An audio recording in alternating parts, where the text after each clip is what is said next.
Hello everybody, so a little bit disturbing story today. In Steubenville, Ohio, two teens decide to rape a teenage girl and take pictures, put it on the internet.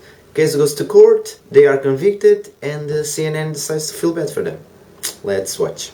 Two-star high school football players in Steubenville, Ohio, have been found guilty of raping a West Virginia teenager. We want to go now to CNN's Poppy Harlow. She is in Steubenville, has been covering this trial. I cannot imagine, having just watched this on the feed coming in, how emotional that must have been sitting in the courtroom. I've never experienced anything like it, Candy.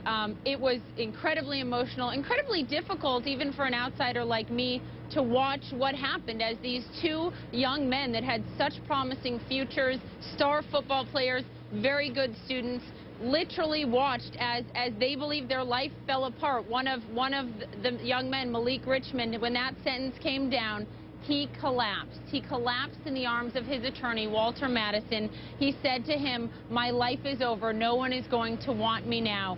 Very serious crime here. Both found guilty of raping the 16-year-old girl at a series of parties back in August. Alcohol-fueled parties. Alcohol, a huge part in this. But Trent Mays was also found guilty on a second count, and that is of felony illegal use of a minor in nudity-oriented material because he took a photograph of the victim laying naked on the floor that night. Trent Mays will serve 2 years in a juvenile detention facility. Malik Richmond will serve 1 year on that one count that he was found guilty for. But I don't know if CNN understands that in this case there was one victim and it wasn't any one of those guys. The reporter goes to talk about how they were good students and football players and they had promising lives ahead. You know, the life that was destroyed was the girl's life and wasn't those guys. They committed a crime and they were convicted of it. Yeah, they are 16 and 17, but at that age they clearly know what is right or wrong. They clearly know that what they were doing was wrong and they shouldn't have done it. When reporting that story, it also shows the guys apologizing, but I don't give a shit about their apologies. First of all, they probably are only apologizing because they were caught. And second of all, apologies don't erase what they did. I want to bring in Paul Callan, our CNN legal contributor. You know, Paul, a 16-year-old now just sobbing in court, regardless of what big football players they are, they still sound like 16-year-olds. The other one, 17, a 16-year-old victim. The thing is, when you listen to it and you realize that they could stay until they're 21, they are going to get credit for time served. What's the lasting effect, though, on two young men being found guilty in juvenile court of rape, essentially? Well, you know, Candy, we've seen here a courtroom drenched in tears and tragedy, and, you know, Poppy's description, I think, you know, sums it all up. But across America, scenes like this happen all the time. I know as a prosecutor and a defense attorney, when that verdict is handed down, usually it's just the families of the defendants and the victims.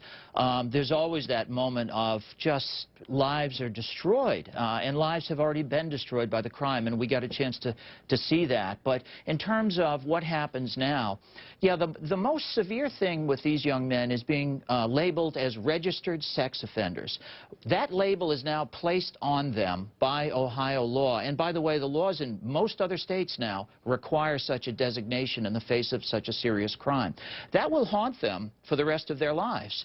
Employers, when looking up their background, will see that they're registered sex offenders. When they move into a new neighborhood and somebody goes on the internet where these things are posted, neighbors will know that they're a registered sex offender. It's really something that will have a lasting impact, much more of a lasting impact than going to a juvenile facility for 1 or 2 years. The effects of being found guilty of rape? What about the effects of being raped? And oh my god, they will be registered sex offenders. Well, they are sex offenders. They raped a girl. And being registered as sex offenders will haunt them for the rest of their lives? Well, it should. So this crime is completely horrifying. But then they come CNN and they completely ignore the victim. And the only thing that they talk about is what will happen to the lives of those boys. Well, fuck them. They committed a crime, they should be punished, and they will be punished. But in my opinion, they should be punished even harder. For me, being arrested until 21 is a very light sentence for the crime that they did. Well, then I think that's about it. I mean, really weird story. So, If you wanna see more videos, I put links up there to my videos. You don't forget to comment, like, subscribe to my channel, and I think that's about it. Share with all your friends.